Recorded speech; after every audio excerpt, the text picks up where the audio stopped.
Hello दोस्तों, स्वागत है आपका हमारे YouTube channel short hand R K classes में। दोस्तों, यह डिक्टेशन 90 शब्द पर मिनट की स्पीड से है, जो दैनिक जागरण संपादकीय से है। डेली नए नए डिक्टेशन पाने के लिए चैनल को सब्सक्राइब करें, साथ में बेल आइकन दबाएं। डिक्टेशन स्टार्ट होगा 5 सेकंड बाद।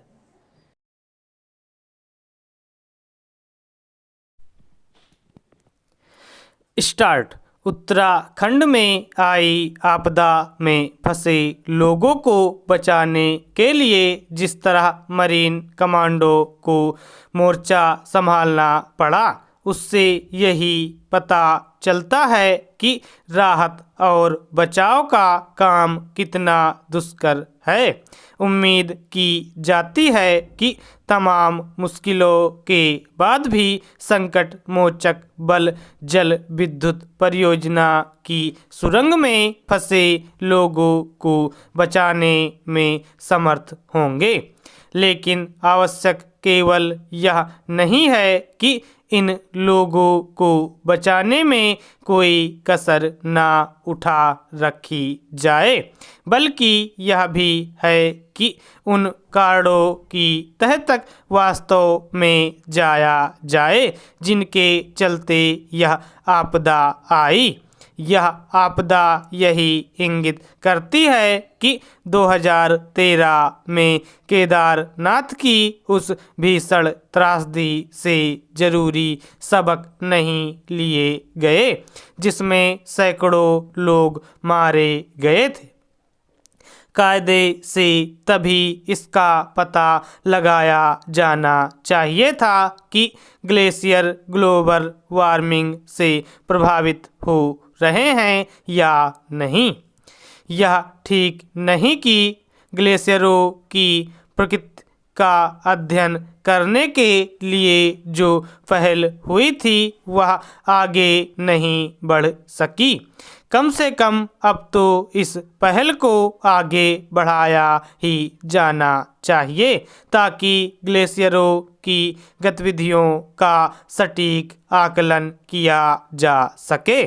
इसके साथ ही इसका भी आकलन किया जाना चाहिए कि उत्तराखंड में चल रही विभिन्न जल विद्युत परियोजनाएं चमोली सरीखी अनहोनी का सामना करने में कितना समर्थ हैं।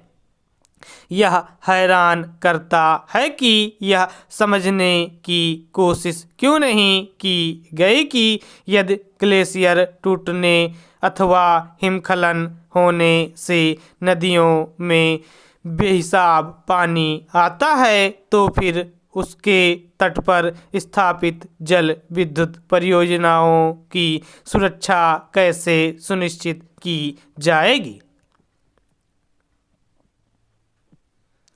इसकी अनदेखी नहीं की जानी चाहिए कि इस बार एक साथ 2 जल विद्युत परियोजनाएं आपदा की चपेट में आ गई।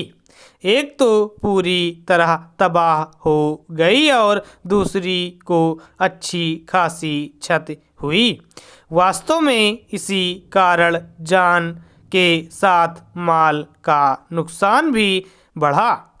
उत्तराखंड में 40 से अधिक जल विद्युत परियोजनाएं हैं। यह तो गनीमत रही कि कुछ वास्तविक परियोजनाओं को रद्द कर दिया गया, अन्यथा वहां ऐसी परियोजनाओं की स्थापना का सिलसिला कायम ही रहता। निसंदेह यह नहीं हो सकता कि प्राकृतिक संसाधनों का दोहन बिल्कुल ही ना किया जाए, लेकिन इस दोहन की कोई सीमा तो होनी चाहिए। उत्तराखंड सरीखे नाजुक परिस्थितिकी तंत्र वाले इलाके में तो इस सीमा रेखा का विशेष ध्यान रखना होगा। बात केवल उत्तराखंड के पारिस्थितिकी तंत्र की ही नहीं, देश के अन्य पर्वतीय इलाकों की भी है। पर्वतीय क्षेत्रों में विकास और पर्यावरण के बीच संतुलन कायम रखने की बातें अरसे से की जा रही हैं, लेकिन यही देखने में आ रहा है कि इसे केवल अपेक्षित सजगता नहीं दिखाई जा रही है। स्टॉप।